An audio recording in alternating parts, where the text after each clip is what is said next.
Councilmember Joel Navarro. We're at Sun Devil Stadium, and I'm going to take you inside to show you all the changes that are going on.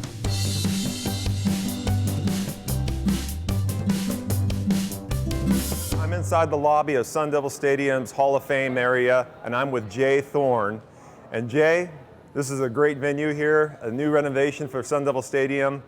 What's going on, and what are we trying to do here? Well, it's an exciting time for Sun Devil Athletics and for Arizona State University in general.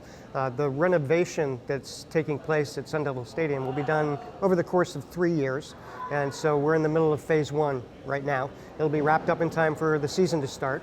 ASU will play home games in Sun Devil Stadium each of the next 3 years, but in the off season, right now, a lot of construction going on, a lot of noise, a lot of hard hats instead of football helmets, and a lot of changes happening inside the stadium that we think people will really enjoy. Definitely. Now in phase 1, it looks like you're taking care of the south end zone and some of the takedown in the north side. Can you explain? Students come first. So the first thing we're doing in this 3-phase project is addressing the needs of the students.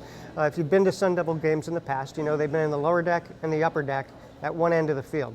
So what we're doing is we're expanding the south end zone. The metal bleachers are going away, be replaced by really finishing the lower bowl, permanent seating, and then student sections will be created in the north and south end zones.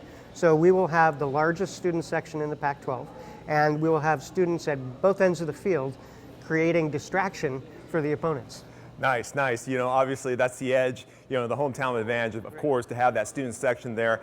I also know now underneath the stadium on the south end zone, are they doing any new remodeling or concessions? Yes. So for fans, 2 very important things are going to be happening throughout all 3 phases. We're going to be adding concession stands, permanent concession stands, and restrooms.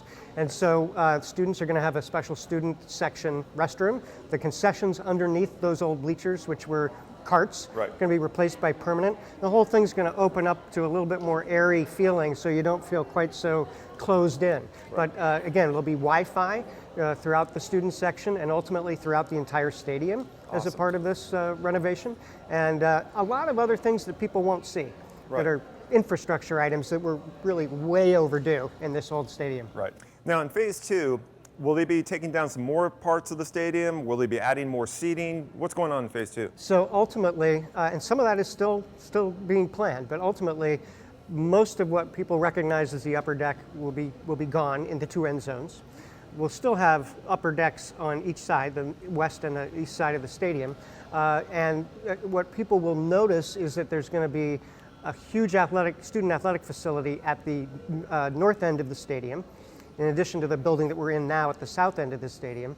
And so on top of that building, there'll be a patio deck, so standing room only opportunity there. And people will just notice that the buttes, which have kind of been hidden as we put the upper deck in, they're going to kind of come back into play in the stadium. And the way that you arrive at the stadium, the way you come up to the concourse, that'll all be new and different. And you'll have one way on the concourse to go completely around the stadium instead of some of this up and down ramp stuff that we've had to endure for the last several years. Right.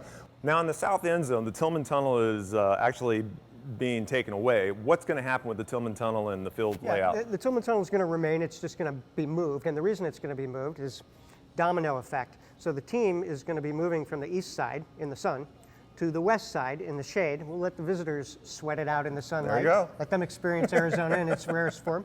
And the locker room will flip as a result of that. And so the tunnel will be moved, but we'll still have the Tillman Tunnel.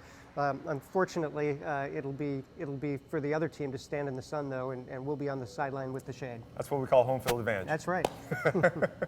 Now I know we recently talked about, back in the 70s we had that lower bowl, and I think we both remember our first game, or one of the first games with the Vikings and the Jets, and really it was just the lower bowl that was there. And it's great to see this transformation and maybe kind of back to the old basics, so to speak. Yeah. But is there going to be more premium seating as we get through all these phases? Yeah, there's going to be a nice balance between better views, better seating, better airflow for general admission, and more premium seating for higher dollar customers. The way this stadium is being funded, it's not public dollars, it's not tax dollars, it's not tuition dollars, it's philanthropy.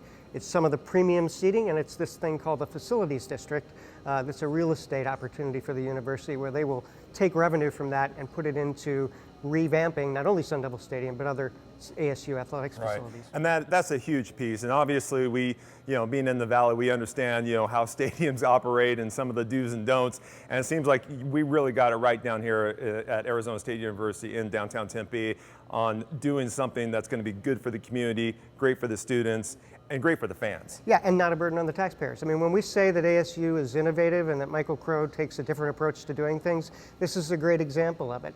The Cardinals, the Suns, the Diamondbacks, they play professional teams in publicly funded stadiums. ASU, a public university, will be playing in a stadium that it financed through its own innovation and through its own fundraising. And the premium seating is a part of that. Well, thanks, Jay. We really appreciate it. We look forward to what Arizona State University is going to do here in some more national championships. Well, we're doing it for the fans and for the students, and everybody should come out and take a look. Awesome. Thank you.